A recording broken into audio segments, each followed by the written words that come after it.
वर्णिवेशरमणीय दर्शनं मन्दहासरुचिरान्नाम्बुजं पूजितं सुरनरोत्तमैर्मुदा धर्मनन्दनमहं विचिन्तये। असतो मा षड्गमय तमसो मा ज्योतिर्गमय मृत्युर्मा अमृतं गमयः। ओम शान्तिः शान्तिः शान्तिः। अस्मद्गुरुसमारम्भां नाथयामुनमध्यमां लक्ष्मीवल्लभपर्यन्तां वन्दे गुरुपरम्परा।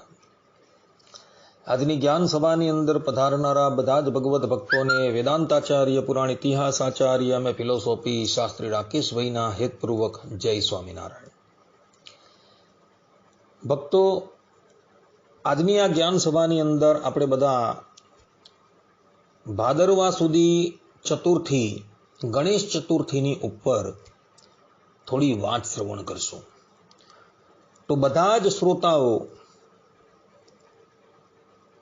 આ ગણેશ ચતુર્થીના વ્રતની કથા જે છે એ એકાગ્ર મને કરીને શ્રવણ કરજો અને એને આત્મસાત કરી લેજો। તો ગણેશ ચતુર્થી જે છે એ ગણેશ ચતુર્થી કયા સંદર્ભની અંદર ઉજવવામાં આવે છે, એની પછાડી શું કથા છે, એ બધી જ વાતો શિવ પુરાણની અંદર અને બ્રહ્મ વૈવર્ત પુરાણની અંદર ગણપતિ ખંડની અંદર જોવા મળે છે। ગણપતિ ખંડની અંદર 7મા અધ્યાયથી લઈને 13મા અધ્યાય સુધી ગણપતિજીના પ્રાગટ્યની કથા આવે છે। ભક્તો, ત્યાં એવી કથા છે કે એક વખત માતા પાર્વતીએ અને ભગવાન શંકરે ભગવાન શ્રી કૃષ્ણની અતિશય કઠોર તપસ્યા કરી અને જેને લઈને ભગવાન ગોલોકધામના અધિપતિ શ્રી કૃષ્ણ ભગવાન ભોળાનાથની સન્મુખ અને પાર્વતી દેવીની સન્મુખ પ્રગટ થયા। પોતાના સમસ્ત પરિકરોની સાથે ભગવાન પ્રગટ થયા છે। માતા પાર્વતીએ અને ભગવાન શંકરે ભગવાન શ્રી કૃષ્ણની સ્તુતિ કરી। ભગવાન શ્રી કૃષ્ણ અતિશય પ્રસન્ન છે। પાર્વતી દેવીને કહ્યું કે દેવી, તમારી શું ઈચ્છા છે? ત્યારે દેવી કહે કે પ્રભુ, મને તમારા સમાન જ એક બાળકની ઈચ્છા છે। ભગવાન શ્રી કૃષ્ણ કહે કે દેવી, મારા સમાન તો હું એક અદ્વિતીય છું, માટે હું જ તમારા ઘરે બાળક થઈને પ્રગટ થઈશ। આટલું કહીને ભગવાન શ્રી કૃષ્ણ અંતર્ધાન થઈ ગયા અને પાર્વતી દેવીના ઘરની અંદર એક સુવર્ણનું પલંગ હતો, તેની ઉપર નાના બાળક થઈને ભગવાન બિરાજમાન થઈ ગયા। બ્રહ્મ વૈવર્ત પુરાણના ગણપતિ ખંડના 8મા અધ્યાયની અંદર સ્પષ્ટ રૂપે ભગવાન વેદવ્યાસજી પોતે લખે છે કે પ્રત્યેક કલ્પની અંદર શ્રી કૃષ્ણ ભગવાન જ ગણપતિ બનીને પ્રગટ થાય છે। એટલે ગણપતિ મહારાજ એ અવર નથી, પરંતુ સાક્ષાત શ્રી કૃષ્ણ ભગવાન જ છે। બ્રહ્મ વૈવર્ત પુરાણની અંદર 7મા અધ્યાયથી 12મા અધ્યાય સુધીની અંદર ગણપતિ મહારાજના પ્રાદુર્ભાવની કથા આવેલી છે। ભક્તો, આ તરફ ભગવાન શ્રી કૃષ્ણ ગણપતિ રૂપે પ્રગટ થયા એટલે ત્રિલોકીની અંદર આનંદ છવાઈ ગયો। માતા પાર્વતીએ તો પોતાના બાળકને પલંગ પરથી ઉઠાવી લીધો અને પોતાની ગોદની અંદર લઈ લીધો। માતા પાર્વતીના સ્તનોની અંદર દૂધ આવી ગયું અને ભગવાને એનું પાન કર્યું। ત્યારબાદ બાળકને અતિશય નવડાવી ધોળાવીને શણગાર સજીને માતા પાર્વતી સિંહાસનની ઉપર બિરાજમાન થયા। ભગવાન શ્રી કૃષ્ણ આજે ગણપતિના રૂપમાં પ્રગટ થયા છે। એટલે બધા જ દેવી દેવતાઓ ભગવાન ગણપતિના પ્રાગટ્યની વધાઈ આપવા માટે કૈલાસની અંદર પધાર્યા છે। એક પછી એક બધા જ દેવતાઓ ગણપતિ મહારાજના ચરણની અંદર ભેટો સુપ્રત કરે છે। એવા જ સમયની અંદર શનેશ્વર જે છે, જેને શનિદેવ કહેવામાં આવે છે, એ શનિદેવ ગણપતિ મહારાજની પાસે આવ્યા, પરંતુ એમના નેત્ર જે છે એ ઝૂકેલા હતા। શનેશ્વરની આ પ્રમાણેની ક્રિયા જોઈને માતા પાર્વતી જે હતા એ થોડા રૂષ્ટ થઈ ગયા અને શનેશ્વરને કહે છે કે શનેશ્વર, દરેક દેવતાઓ મારા પુત્રની સામું જુએ છે, તો તું કેમ જોતો નથી? ત્યારે શનેશ્વરે કહ્યું કે માતા, મને મારી પત્નીનો શાપ છે કે હું જે પણ કોઈક વ્યક્તિની સામું જોઈશ તો એનું અમંગલ થઈ જશે. ત્યારે જગતજનની માતા પાર્વતી કહે કે મારા ખોળાની અંદર સાક્ષાત જગત કારણ ભગવાન શ્રી કૃષ્ણ જ ગણપતિ રૂપે બિરાજમાન છે, તું એની સામું જો, તારું અમંગળ ન થશે. શનેશ્વર ઘણી ના પાડે છે, છતાં પણ પાર્વતી માતા જીદ કરે છે અને વિધિના વિધાન જે પ્રમાણે હતા તે પ્રમાણે જેવા શનેશ્વર દેવ ગણપતિ મહારાજની સામું જુએ છે ત્યાં જ ગણપતિ મહારાજનું મસ્તક જે હતું એ ધડ પરથી કપાઈ જાય છે. મસ્તક કપાયું એટલે ત્રિલોકીની અંદર હાહાકાર થઈ ગયો. માતા પાર્વતી તો અતિશય ક્રોધાયમાન થઈ ગયા, શનેશ્વરને શાપ આપી દીધો અને ત્રિલોકીને બાળીને ભસ્મ કરવા માટે તૈયાર થયા. એટલે ભગવાન શ્રીમન નારાયણ ગરુડ પર સવાર થઈને કૈલાસ પધાર્યા અને માતા પાર્વતીજીને શાંત રહેવાનું કહે છે કે માતા શાંત થાઓ. પછી ભગવાન શ્રીમન નારાયણ પોતાના આયુધ એવા સુદર્શન ચક્રને આજ્ઞા કરે છે કે તું જા અને માર્ગની અંદર જે પણ કોઈક વ્યક્તિ પ્રથમ તને મળે તેનું મસ્તક કાપીને તું લઈ આવ. આયુધરાજને આજ્ઞા થતા સુદર્શન ચક્ર કૈલાસમાંથી જાય છે અને થોડે દૂર જતા એક હાથી જે છે એ પોતાની હાથણીઓની સાથે વિહાર કરીને ઉત્તર તરફ મુખ રાખીને બેઠેલો હતો. તેનું મસ્તક કાપીને સુદર્શન ચક્ર ભગવાન વિષ્ણુની પાસે ઉપસ્થિત થાય છે. હવે હાથીનું મસ્તક જોયું એટલે પાર્વતી માતા તો અતિશય ક્રોધાયમાન થઈ ગયા કે આ હાથીનું મસ્તક કેવી રીતના મારા પુત્રના મસ્તકની ઉપર જણાય. એટલે ભગવાન વિષ્ણુએ કહ્યું કે શાંત રહેવું. દરેક કલ્પની અંદર ગણપતિનો આકાર જે પ્રમાણે નક્કી થયો છે તે જ પ્રમાણેનો આકાર અમે એનો કરી દેશું.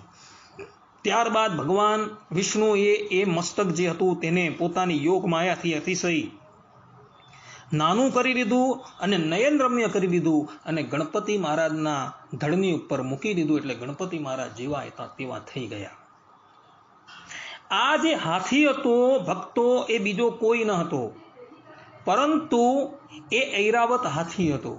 એક વખતની વાત છે, દુર્વાસા ઋષિ વૈકુંઠ લોકની અંદર પધારેલા હતા અને એ વૈકુંઠ લોકમાંથી જ્યારે પાછા આવતા હતા ત્યારે ભગવાન શ્રીમદ નારાયણે એમને પોતાની પ્રસાદી રૂપ એક પુષ્પ આપેલું હતું. આ આખી વાત ગણપતિ ખંડ બ્રહ્મવૈવર્ત પુરાણ ગણપતિ ખંડની અંદર 20મા અધ્યાયની અંદર આવેલી છે. હવે આ પુષ્પ લઈને જેવા એ પૃથ્વી પર આવ્યા ત્યાં એમણે જોયું કે મારી સામે દેવરાજ ઇન્દ્ર આવી રહ્યા છે. તો એઓએ આ પુષ્પ જે છે એ દેવરાજ ઇન્દ્રને આપ્યું અને દેવરાજ ઇન્દ્ર જે છે એ અતિશય પોતાના ઐશ્વર્યથી ઉન્મત્ત થઈ ગયા હતા. તેમણે તે એ પુષ્પ જે છે એ ઐરાવત હાથીના ગંધ સ્થળ પર મૂકી દીધું અને ઐરાવત હાથીએ એ ગંધ સ્થળ પરથી પુષ્પ જે છે એ શુંડ દ્વારા નીચે ઉતાર્યું અને પોતાના પગ તળે એને કચડી નાખ્યું. એને લઈને દુર્વાસા ઋષિ અતિશય ક્રોધાયમાન થઈ જાય છે અને ઇન્દ્રને શાપ આપે છે કે જે સ્ત્રીના મદની અંદર તું અતિશય ઉન્મત્ત થઈ ગયો છે તે સ્ત્રી તને ત્યાગ કરી દેશે. અને હાથીને પણ શાપ આપ્યો કે તું પણ હવે સ્વર્ગમાંથી ધરાતલની ઉપર જા. આમ બંને જણાનું પતન થાય છે. ત્યારબાદ શ્રીમદ નારાયણની કૃપાથી ઇન્દ્રદેવ જે છે એ પુનઃ પોતાની રાજલક્ષ્મી પ્રાપ્ત કરી રહી છે અને આ ઐરાવત હાથી હતો ને એ ઐરાવત હાથીને પણ સુદર્શન ચક્ર જે છે એ મારે છે અને એનું મસ્તક લઈને ગણપતિ મહારાજના દળની ઉપર જોડવામાં આવે છે. ઐરાવત હાથી પણ પોતાનો દેહ ત્યાગ કરીને પુનઃ સ્વર્ગલોકનો અધિકારી થઈ જાય છે. આ પ્રમાણેની કથા જે છે એ બ્રહ્મવૈવર્ત પુરાણની અંદર ગણપતિ ખંડની અંદર જોવા મળે છે ભક્તો. બીજી એક કથા જે છે એ શિવપુરાણની અંદર જોવા મળે છે. ત્યાં કથા એવી હતી કે એક વખત માતા પાર્વતી સ્નાન કરતા હતા અને એવા જ સમયની અંદર ભગવાન શંકર ત્યાં પધારે છે. પોતાના સ્વામી એકાએક ઘરની અંદર આવી ગયા એટલે માતા પાર્વતી લાજના માર્યા અંદર ચાલ્યા જાય છે. પછી એ વિચાર કરે છે કે આવી રીતના કોઈ પણ વ્યક્તિ ઘરની અંદર આવી જાય છે એ યોગ્ય ન કહેવાય. એટલે એમણે પોતાના શરીરની અંદર અર્થાત કે પોતાના શરીરની ઉપર એમણે ચંદન ચોપડેલું હતું. એ ચંદન જે છે એ બધું ઉતાર્યું અને એના દ્વારા એક બાળકનું નિર્માણ કર્યું અને એ બાળકની અંદર પોતાની યોગ શક્તિથી પ્રાણનો સંચાર કર્યું. એટલે એ બાળક જે છે એ જીવિત થઈ ગયો અને એ જ બાળક હતો ગણપતિ. અને માતા પાર્વતી એમને વિભિન્ન પ્રકારના આશીર્વાદ આપી છે અને આયુધો અર્પણ કરી પોતાના ગણ તરીકે એની નિયુક્તિ કરે છે. એક સમયની વાત છે, માતા પાર્વતી ગણેશને કહે છે કે તું દરવાજા પર ઊભો રહે, કોઈ પણ વ્યક્તિ ઘરની અંદર આવે નહીં, હું સ્નાન કરવા માટે જાઉં છું. ગણપતિ મહારાજે કહ્યું ભલે. અને એવા જ સમયની અંદર ભગવાન શંકર જે છે એ ઘરમાં આવવા માટે તૈયાર થાય છે. ત્યાં જ ગણપતિ મહારાજ એને રોકે છે. ભગવાન શંકર કહે છે કે હું તારી માતાનો સ્વામી એટલે કે પતિ છું, તું મને કેમ રોકે છે? ગણપતિ મહારાજ કહે કે હું તમને ઓળખતો નથી. અત્યારે મારી માતા જે છે એ સ્નાન કરવા ગયા છે અને સ્નાન કરી રહ્યા હોવાથી કોઈ પણ વ્યક્તિને અંદર જવાની મનાઈ છે. પ્રથમ તો ભગવાન શંકર અને ગણપતિ મહારાજ વચ્ચે વાગ યુદ્ધ થયું. પછી બંને જણાએ અસ્ત્ર શસ્ત્ર ગ્રહણ કર્યા. ભગવાન શંકર જે પણ અસ્ત્ર ગણપતિની ઉપર ફેંકે, ગણપતિ મહારાજ જે છે એ બધા જ અસ્ત્રો જે છે, શસ્ત્રો છે, એને પોતાના અસ્ત્ર શસ્ત્રથી સમાપ્ત કરી દે. એટલે ભગવાન શંકરે પછી અંતે પોતાનું અમોઘ ત્રિશૂલ જે હતું એ ચલાવ્યું અને એને લઈને ગણપતિ મહારાજનું મસ્તક જે છે એ કપાઈ જાય છે. અને જેવું મસ્તક કપાય છે એવા જ પાર્વતી માતા બહાર આવે છે અને જુએ છે તો પોતાના બાળકનું મસ્તક કપાઈ ગયું હતું. પાર્વતી માતા બહુ રુદન કરે છે. એ યોગ માયા છે, જગત જનની છે, આદિશક્તિ છે. ક્રોધાયમાન થઈ જાય છે અને સંપૂર્ણ ત્રિલોકીને ભસ્મ કરવા માટે તૈયાર થાય છે. ત્યારે ભગવાન શંકર એને રોકે છે અને કહે છે કે હું તારા બાળકને સજીવન કરું છું. એમ કહીને પોતાનું ત્રિશૂલ જે છે એ ઉત્તર દિશાની અંદર ફેંકે છે અને ત્રિશૂલને આજ્ઞા કરે છે કે જે પણ કોઈ વ્યક્તિ પ્રથમ તને પ્રાપ્ત થાય તેનું મસ્તક જે છે એ કાપીને તું અહીં લેતો આવો. ત્રિશૂલ થોડે દૂર જાય છે, ત્યાં એક હાથી જે છે એ હાથી એને મળે છે. તે હાથીનું મસ્તક કાપીને એ ભગવાન શંકરની પાસે ઉપસ્થિત થાય છે. ભગવાન શંકર પોતાની યોગ શક્તિથી એ હાથીના મસ્તકને અતિશય નાનું બનાવી દે છે અને ગણપતિ મહારાજની ઉપર એને જોડી દે છે અને ગણપતિ મહારાજ જે છે એ સજીવન થઈ જાય છે. પાર્વતી માતા તો પોતાના બાળકને આ પ્રમાણે બેદોડ બનેલો જોઈ અતિશય ગ્લાનિ પામી જાય છે. ત્યારે ભગવાન શંકર એને સાંત્વના આપે છે કે ભલે તારો બાળક જે છે એ બેદોડ છે, પરંતુ મારા આશીર્વાદથી આજે હું તને વરદાન આપું છું કે દરેક શુભ કાર્યની અંદર એનું પ્રથમ પૂજન થશે અને જે પણ કોઈક વ્યક્તિ એનું પૂજન કર્યા વગર કાર્યનો આરંભ કરશે તેનું કાર્ય જે છે એ નિષ્ફળ જશે. શ્રીમદ ભાગવતના અષ્ટમ સ્કંદની અંદર સમુદ્ર મંથનની કથા આવે છે. ત્યાં તમે જોજો, દેવો અને દાનવો વિઘ્ન વિનાયકનું પૂજન કરતા નથી ને એને લઈને પેલો જે મંદરાચળ હતો ને એ અંદર ધસવા લાગેલો હતો. ભગવાન શ્રીમદ નારાયણે જોયું કે આ બધી જ વિઘ્ન વિનાયકની કરતૂત છે, એટલે એ પોતે કાજબાનું રૂપ લઈને ત્યાં પ્રગટ થયા હતા અને એમણે મંદરાચલને પોતાની પીઠની ઉપર ધારણ કરેલું હતું. બીજી એક કથા જે છે પુરાણોની અંદર આવે છે, બલિરાજાએ 99 યજ્ઞ કરેલા હતા. દરેક યજ્ઞની અંદર વિઘ્ન વિનાયકનું પૂજન કરેલું હતું, પરંતુ 100મા યજ્ઞની અંદર વિઘ્ન વિનાયકનું પૂજન ન કર્યું, એટલે વિઘ્ન વિનાયક વામનના રૂપની અંદર આવી ગયા અને એના યજ્ઞની અંદર એમણે વિઘ્ન કરેલું હતું. તો આ ભાદરવા સુધી ચતુર્થીનો દિવસ જે આવે છે એ વિઘ્ન વિનાયકના પ્રાગટ્યનો દિવસ આવે છે ભક્તો. તો એ દિવસે ગણપતિનું પૂજન દરેક જણાએ કરવું. ગણપતિ કોઈ અવર નથી, પરંતુ સાક્ષાત શ્રી કૃષ્ણ ભગવાન છે. માટે શ્રી કૃષ્ણ ભગવાનનો ભાવ લાવીને એનું પૂજન કરવું, આ સિદ્ધાંત વાત છે ભક્તો.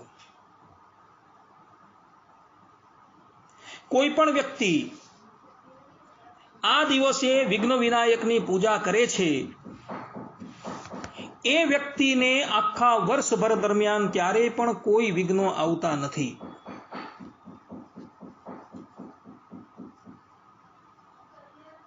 વિઘ્ન વિનાયક દેવ જે છે એ સાક્ષાત શ્રી કૃષ્ણ ભગવાન જ છે. માટે જ્યારે પૂજન કરો ત્યારે એવો ભાવ લાવો કે આ ભગવાન શ્રી કૃષ્ણ છે, એનું જ હું પૂજન કરું છું. કેટલાક અણસમજો અજ્ઞાની લોકો અન્યાશ્રય થઈ જાય એના ભયથી અને પોતાની ઉપાસના ભંગ થઈ જાય એના ભયથી ગણેશ મહારાજનું પૂજન કરવા માટે તૈયાર થતા નથી. તો એ લોકોને કહેવાનું ભક્તો કે ગણપતિ જે છે એ અવર કોઈ નથી, પરંતુ સાક્ષાત ભગવાન શ્રી કૃષ્ણ જ છે. અને શ્રી કૃષ્ણ ભગવાન હોવાથી જ્યારે પૂજન કરો ત્યારે એની અંદર હંમેશા ભગવાનનો ભાવ લાવો, એ ભાવથી એનું પૂજન કરવું. તો ક્યારેય પણ તમારો અન્યાશ્રય ન થાય. અથવા એવી ભાવના લાવો કે ગણપતિ મહારાજ જે છે એ ભગવાન શ્રી કૃષ્ણની બુદ્ધિ છે અને બુદ્ધિનું હું પૂજન કરી રહ્યો છું આ દિવસે, તો ક્યારેય પણ તમને અન્યાશ્રય થશે નહીં ભક્તો. કારણ કે અગાડી થયેલા મહાપુરુષોએ આ જ પ્રમાણેનું આચરણ કરેલું છે. શ્રીમદ ભાગવતની અંદર પંચમ સ્કંદની અંદર તમે જોજો તો પંચમ સ્કંદની અંદર રાજર્ષિ ભરતનું આખ્યાન આવે છે. રાજર્ષિ ભરત જ્યારે પણ યજ્ઞની અંદર ઇન્દ્રાદિક દેવતાઓના નામની આહુતિ આપતા હતા ત્યારે મનની અંદર એવો વિચાર કરતા હતા કે આ ઇન્દ્ર જે છે એ ભગવાનનું બાહુ છે, તો હું બાહુનું પૂજન કરું છું.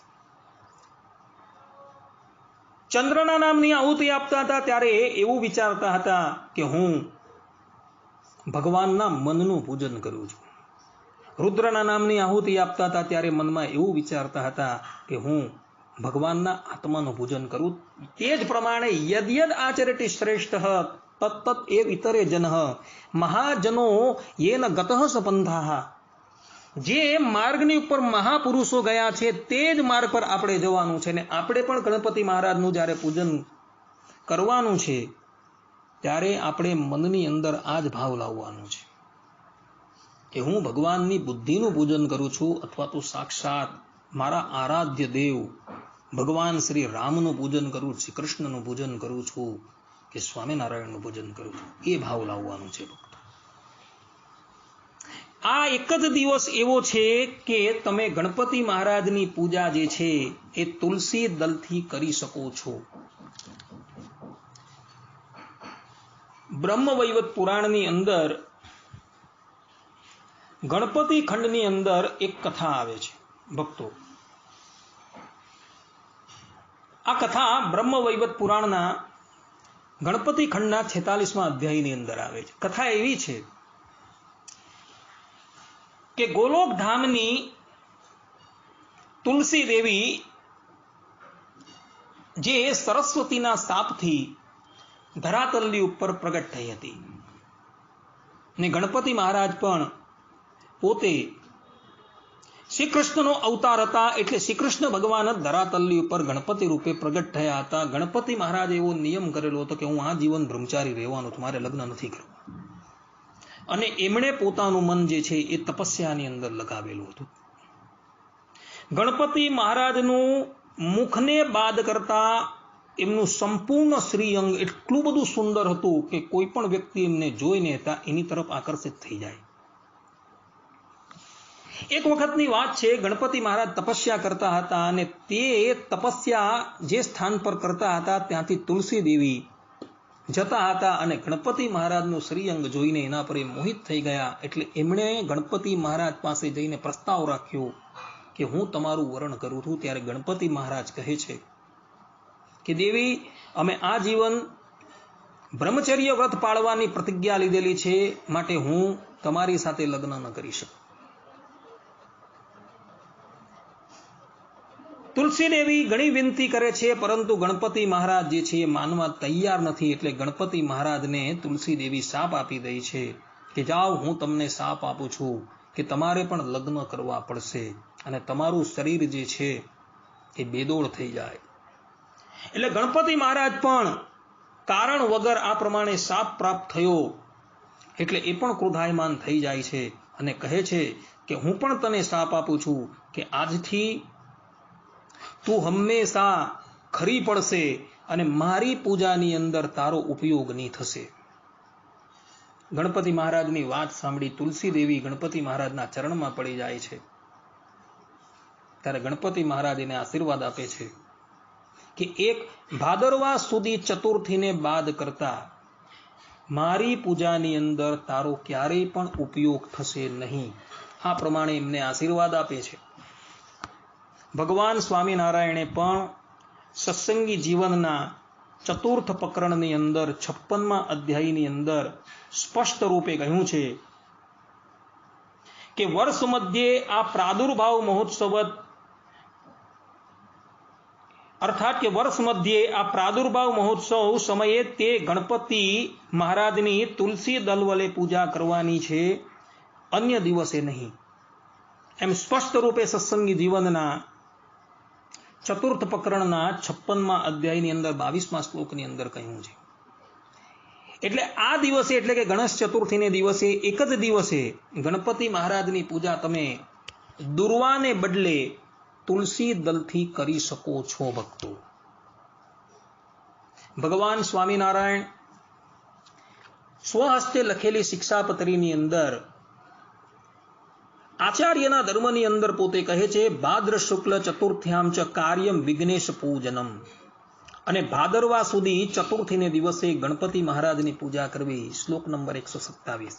આ શ્લોકના ટીકા ભાષ્યની અંદર રઘુવીરજી મહારાજ અને સતાનંદ સ્વામી સ્પષ્ટ રૂપે લખે છે કે અહીં ભલે આચાર્યને આજ્ઞા આપવામાં આવેલી છે, પરંતુ એ આજ્ઞાથી બીજા બધા જ આશ્રિતોએ આ આજ્ઞા માની લેવી. અર્થાત કે ઉદ્ધવ સંપ્રદાય, સ્વામિનારાયણ સંપ્રદાયના દરેક આશ્રિતોએ ભાદરવા સુધી ચતુર્થીને દિવસે ગણપતિ મહારાજનું પૂજન કરવું. એમનું પૂજન કરી એમને નૈવેદ્યની અંદર ગોળના લાડુ ધરાવવા. ભગવાન સ્વામિનારાયણ પણ જ્યારે આ ધરાતલની ઉપર બિરાજતા હતા ત્યારે તેઓ પણ વર્ષે વર્ષે ગણપતિ મહારાજનું પૂજન કરતા હતા. આ વાતનું પ્રમાણ સત્સંગી જીવનના ચતુર્થ પ્રકરણના 39મા અધ્યાયના 30મા શ્લોકની અંદર જોવા મળે છે. ત્યાં સ્પષ્ટ લખ્યું કે તે જ વિનાયક પ્રાદુર્ભાવ તિથિએ મૃત્તિકામયી રમણીય ગણેશ મૂર્તિ સ્થાપીને તે ગણપતિની યથાવિધિ મહોત્સવથી ભગવાન શ્રી હરિએ પૂજા કરી. આ પ્રમાણેનો શ્લોક ત્યાં જોવા મળે છે. એટલે ભગવાન સ્વામિનારાયણ જે સાક્ષાત પરબ્રહ્મ પરમાત્મા છે, તેઓએ ગણપતિ મહારાજની પૂજા કરી છે, તો આપણે પણ ગણપતિ મહારાજની પૂજા જે છે એ કરવાની છે. ગણપતિ મહારાજ પાસે ખાલી એટલું જ માગવાનું છે કે હે પ્રભુ, વર્ષ દરમિયાન અમારા ભજન સ્મરણની અંદર જે પણ કોઈક વિઘ્ન આવે એને આપ નાશ કરજો. ને ગણપતિ મહારાજની જો કૃપા થઈ જશે તો આખા વર્ષની અંદર કોઈ પણ વિઘ્ન જે છે એ તમને હેરાન ન કરી શકશે. આ ઉપરાંત ભગવાન સ્વામિનારાયણ સત્સંગી જીવનના ચતુર્થ પ્રકરણના 56મા અધ્યાયની અંદર સ્પષ્ટ રૂપે કહે છે કે આ દિવસે એટલે કે ગણેશ ચતુર્થીના દિવસે કોઈ પણ વ્યક્તિએ ચંદ્રના દર્શન કરવા નહીં. કેમ નહીં? તો એ સંબંધની અંદર પણ પુરાણની અંદર એક કથા છે. કથા એવી છે કે ચંદ્રદેવને પોતાના રૂપનું બહુ અભિમાન હતું અને ગણપતિ મહારાજ જે છે એની આકૃતિ જે છે એ બેદોળ હતી, જેને લઈને એક વખત ચંદ્રદેવ એમને જોઈને હસી પડે છે. એટલે ગણપતિ મહારાજ એમને શાપ આપે છે અને કહે છે કે જા, મારો શાપ તને છે કે તું કલંકિત થશે. આ પ્રમાણે શાપ આપે છે. એટલે ચંદ્રદેવ જે છે એ ગણપતિ મહારાજના ચરણમાં પડી જાય છે અને કહે છે કે પ્રભુ, આનો ઉદ્ધાર કરો, મારા પર જે મિથ્યા કલંક લાગશે તેના થકી મારી મુક્તિ કરો. ત્યારે ગણપતિ મહારાજ કહે છે કે જે પણ કોઈક વ્યક્તિ ભાદરવા સુધી ચતુર્થીને દિવસે જો તારા દર્શન કરશે તો એ કલંક જે છે એ એના માટે આરોપિત થઈ જશે. આ પ્રમાણે આશીર્વાદ આપે. ત્યારબાદ ચંદ્રદેવને પણ કલંક લાગેલું હતું. એમણે બળજબરીથી બૃહસ્પતિ જે છે એ બૃહસ્પતિના પત્ની તારાનું અપહરણ કરેલું હતું અને એની સાથે વ્યભિચાર કરેલો હતો અને એને લઈને એના પર કલંક લાગેલું હતું. આ વાત શ્રીમદ ભાગવતના 6 સ્કંદની અંદર લખેલી છે.